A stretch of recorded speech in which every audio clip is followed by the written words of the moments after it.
지금 이제 영화 파트 2까지 나온 거는 이 1편의 내용밖에 해당하지 않습니다. 근데 여러분 혹시 스타워즈 알아요? 전 세계 SF 영화 중에서 가장 성공한 프랜차이즈 영화예요. 미국에서는 새로운 미국의 신화라고 할 수 있을 만한 영화인데 그것도 이 프랭크 허버트의 듄의 영향을 받았습니다. 왜 루크 스카이워커라고 하는 애가 갑자기 일어나서 자기 가문의 복수를 한다라는 아버지의 복수를 한다. 근데 사실은 아버지가 누구였지? 다스 베이더였단 말이에요. 자, 이런 레파토리가 사실은 듄에 먼저 나왔어요. 자, 아까 우리 아빠 가문 죽이고 멸문 죽인 사람이 누구였죠? 빡빡이. 네, 빡빡이였죠. 네, 빡빡이였는데 그 빡빡이가 사실은 청춘다!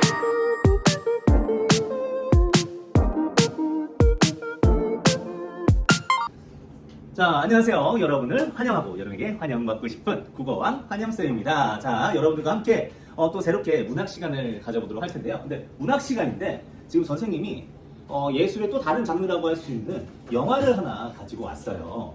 자, 그 이유가 무엇일까는 조금 이따가 공개를 하도록 하고요. 여러분한테 질문 하나 드려보도록 하겠습니다. 지금 우리가 배우는 단원, 소단원명을 한번 여러분들께서 아무나 좀 얘기해 주시겠어요? 문학의 기능과 가치. 문학이 우리에게 뭔가 쓸모가 있기 때문에 문학의 기능과 가치라는 제목이 있겠죠.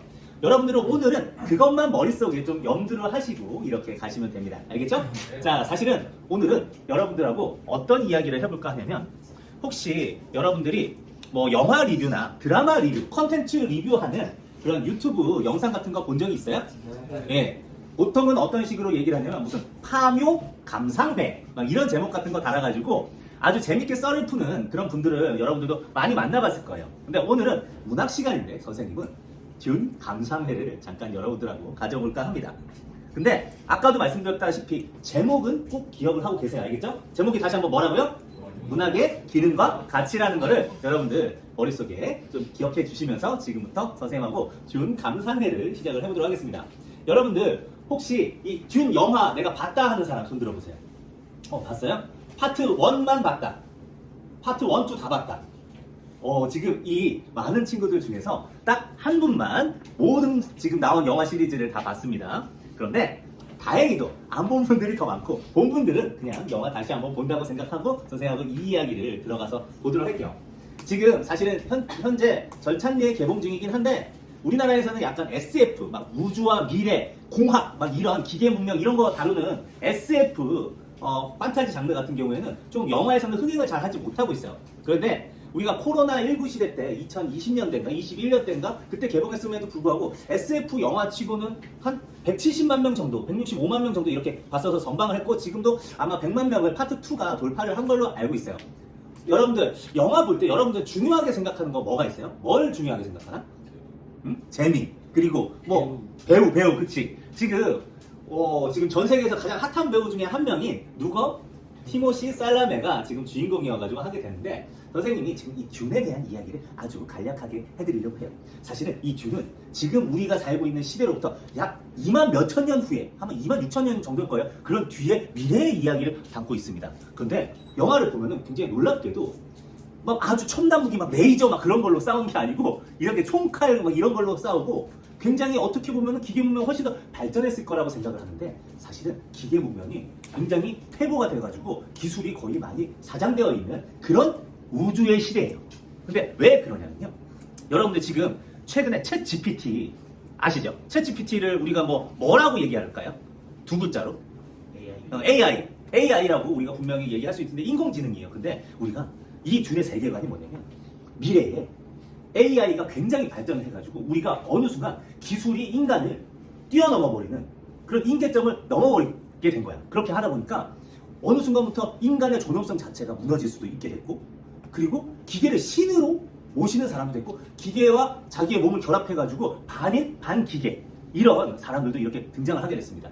문명과 기술의 발전은 굉장히 가속화됐는데 결국에는 인간성이 점점 사라지는 거에 대해서 위기감을 느꼈던 사람들이 우리가 예전에 막 공장이 들어서가지고 인간의 직업들이 이렇게 뺏기기 시작하자 기계를 막 때려 부쉈던 운동이 영국에서 있었거든요. 혹시 그 운동 이름이 뭔지 알아요?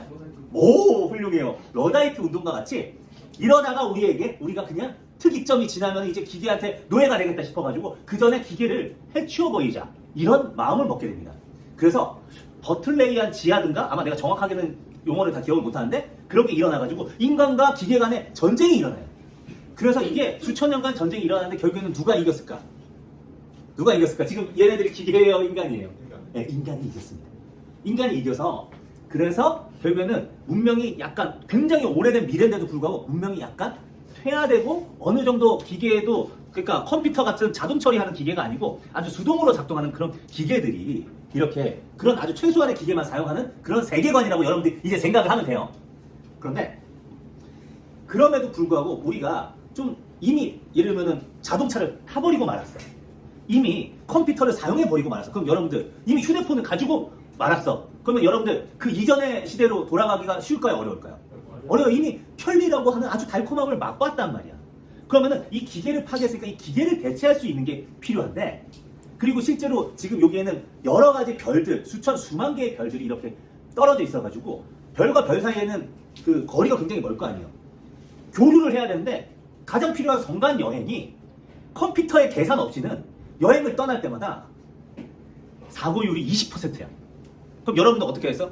여행 갈래 안 갈래? 그러니까 비행기 타고 우리가 해외여행을 간대 5번에 한 번은 추락해. 그럼 여러분들 비행기 탈래요 안 탈래요? 안 타야죠. 근데 문제는 수천 개의 행성들끼리 서로 교류를 해야 되는 상황에서 제일 중요한 게 성간 행성 여행인데 그게 지금 컴퓨터가 없이는 안 되는 세상에 들어서게 된 거죠. 그런데 아까도 말했지만 대안이 있습니다. 바로 뭐냐면 인간의 능력을 초인적으로 개발시켜가지고 연산 처리 능력도 개발시키도록 하고 심지어 아주 능력이 개발되면 미래도 살짝 볼 수 있게 하는 그런 초인들을 기르기 시작한 거예요.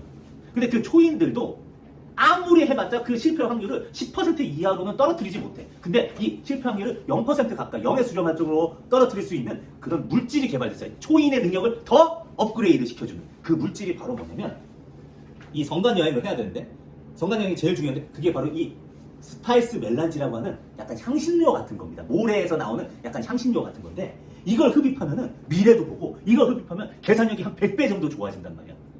그러다 보니까 이게 지금 이 우주의 세계를 지키는 데 있어서 가장 중요하고 필요한 물질이 돼버렸어요.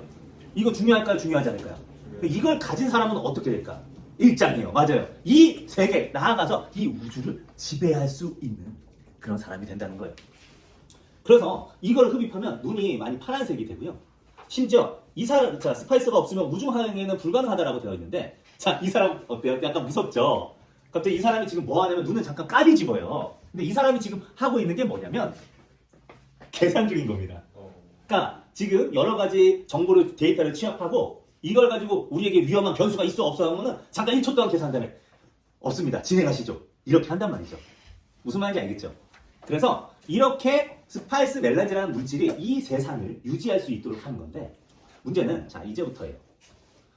이 초능력자가 또 있는데 이 초능력자가 능력이 뛰어나다 보니까 어떤 것까지 생각을 하냐면은 지금 인간이 보통 지금 우리가 생각할 수 있는 인간이 초월한 인간들도 있단 말이에요. 근데 그 초인을 뛰어넘는 초초인을 만들고 싶은 그런 생각을 가지게 됩니다.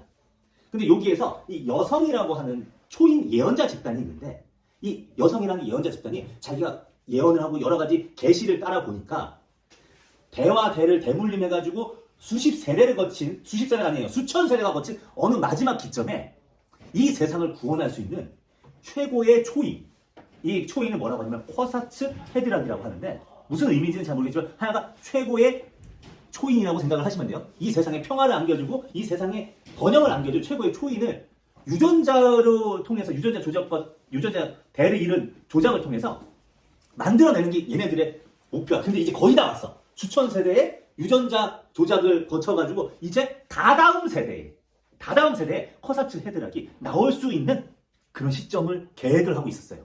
그런데 이 베네 게세리트라고 하는 조직, 어떻게 보면 마녀단이라고 할 수 있는 이 조직의 한 명이 어떤 유력한 우주 대가문이 있는데 그 대가문의 한 남자를 사랑하게 돼서 그 사람에게 원래는 딸을 낳아야 되는데 그 계보가 완성이 되는데 아들을 낳아주기로 합니다.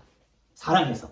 그리고 그런 마음 한켠에는 내가 지금 딸을 낳으면 그 딸의 아들이 쿼사츠 헤드락이 되는데 내가 지금 아들을 낳으면 내 아들이 초인이 될지도 이런 약간 야망도 있었던 것 같아요. 자, 그런데 자, 이제부터 여러분들이 세 가지 가문만 기억하면 돼요. 하나는 황제 가문이 있어요.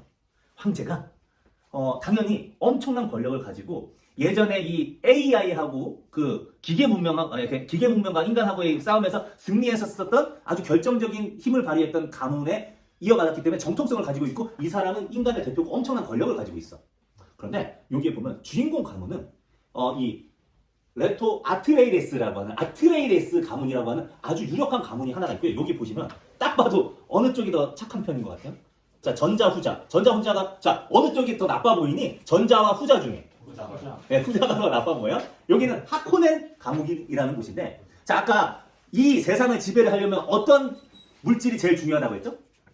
네, 스파이스 멜란지라고 하는 그 각성제가 제일 중요하다고 했죠. 근데 그 각성제가 이 사람이 다스리는 아라키스라고 하는 모래 행성에서만 그 물질이 나옵니다. 그러다 보니까 이 사람은 원래는 공후백자 남이라고 해가지고 우리가 5등작으로 나눠서 남작은 제일 약한 가문이고 공작이 제일 위의 가문이거든요. 근데 남작이더라도 공작을 더 뛰어넘을 수 있으면 엄청난 가문을 형성을 하고 있어요. 근데 어느 날 갑자기 주인공 아빠의 가문이라고 할 수 있는 아트레이데스의 가문에게 이런 황제의 명령이 내려집니다. 아라키스 행성에 가서 네가 스파이스 멜란지를 채취를 하고 얘한테는 그 행성에서 떠나라라는 명령이 내려져요. 그러면은 누구한테 유리한 걸까? 여러분들이 생각할 때 누구한테 유리한 거죠? 자, 아트레이데스 가문이에요. 그리고 여기 보면 하코넨 가문이에요. 근데 원래 하코넨 가문에서 그 멜란지, 스파이스를 채취하고 있었어. 근데 얘네 보고 너 떠나. 얘네한테 줄 거야 라고 한 거야. 그러면 여러분들이 생각할 때 누구한테 유리한 거야? 아트레이데스한테 유리하게 되는 거예요. 이해하시겠어요? 그런데 이건 표면적인 거고 사실은 아트레이데스 가문이 워낙 이 사람이 리더십이 있고 착한 사람이어서 덕이 있으니까 이 사람들한테 다 사람들이 모여서 황제의 권력도 위협할 수 있을 만큼 크니까 이 사람을 해칠 수 있는 명분으로서 이 행성에 보내고 있잖아요. 나중에서 이 행성을 뺏겼으니까 기분 나빠진 이 하코넨 가문하고 결탁해가지고 음모를 짜서 이 아트레이데스를 이 모래 행성 아라키스에서 죽여버려야겠다라는 생각으로 음모를 짠 거예요. 사실은 사지로 몰고 가게 된 거죠. 근데 이 공작이 거기로 이렇게 가게 됩니다.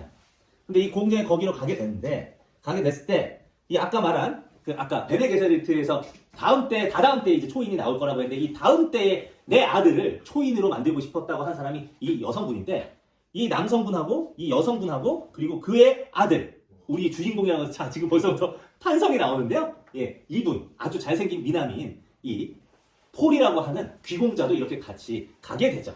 그래서 거기에서 이제 펼쳐지는 정치극, 싸움 이런 거라고 여러분들 보시면 되는데 얘가 사실은 아까도 말했지만 이 베네 게스트리트의 유전자 조작이 수천 대에 걸쳐가지고 한 초인이라고 했죠. 그러다 보니까 얘도 평범한 사람하고 달라.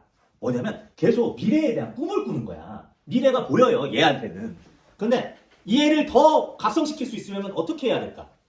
여러분들이 하면 지금 내가 방법을 줬는데 가죠. 그 스파이스 멜란지를 이렇게 먹이면은 애가 더 각성이 될 텐데 하필이면 스파이스 멜란지 천지인 이 아라키스 행성에 가게 됩니다. 그리고 이 아라키스 행성에 가면요.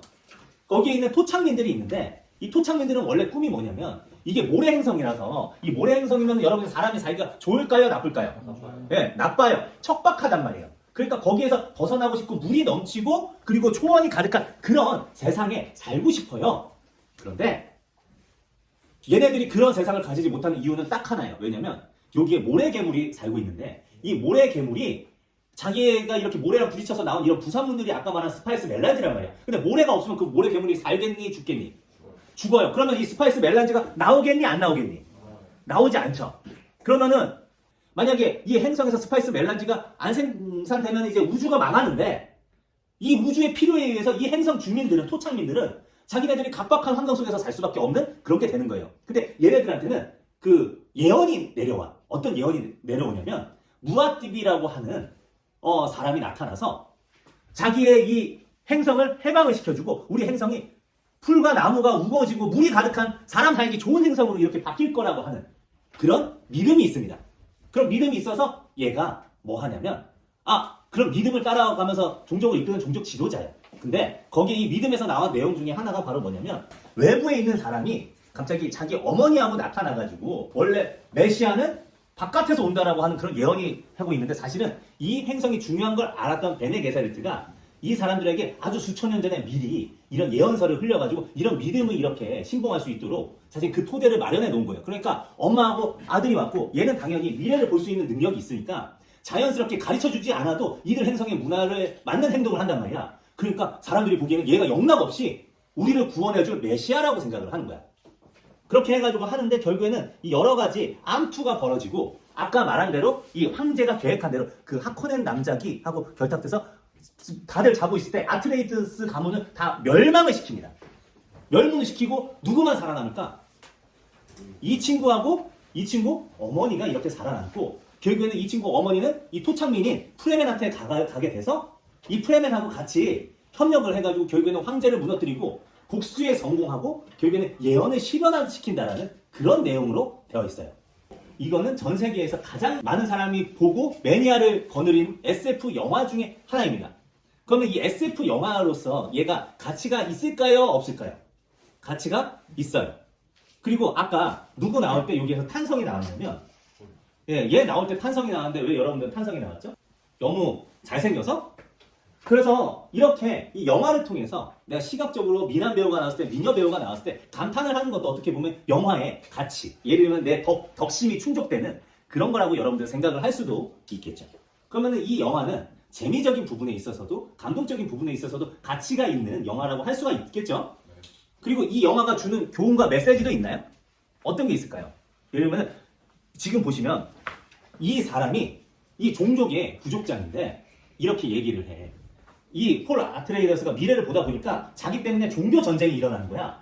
수억 명이 죽어요. 자기 때문에. 그러다 보니까 내가 내 마음속으로 너무 고민이 생기고 내가 이 길을 가는 게 맞는가 이렇게 해가지고 걱정을 하고 있는데 얘는 이제 어느 순간 완전 이 폴 아트레이더스라는 주인공한테 반해버려가지고 완전 예언자로 믿어. 그냥 동료로 보는 게 아니고 그냥 지도자로 보고 자기가 선망해야 하는 신으로 이렇게 모신단 말이야. 그래서 너무 훌륭해요. 너무 훌륭해요. 따르고 싶어요. 막 이런 식으로 얘기를 하는데 얘가 뭐라고 얘기하냐면 나는 예언자가 아니에요. 난 예언자가 아니라고요. 이런 식으로 부인을 해도 있잖아. 아니에요. 예언자가 맞아요. 본인이 아니라고 하는데도 이렇게 맹신하고 신봉하는 이런 모습들을 보입니다. 보여요? 이 외부인이었는데 이 모든 사람들이 얘를 완전 따르게 됐다는 거예요. 실제로도 그렇게 됐고. 근데 자 이야기는 사실 여기에서 끝났는데 자 이제부터 여러분들하고 같이 수업으로 돌아가서 한번 보도록 하겠습니다. 문학의 기능과 가치로 한번 얘기를 해보도록 할게요. 청춘다!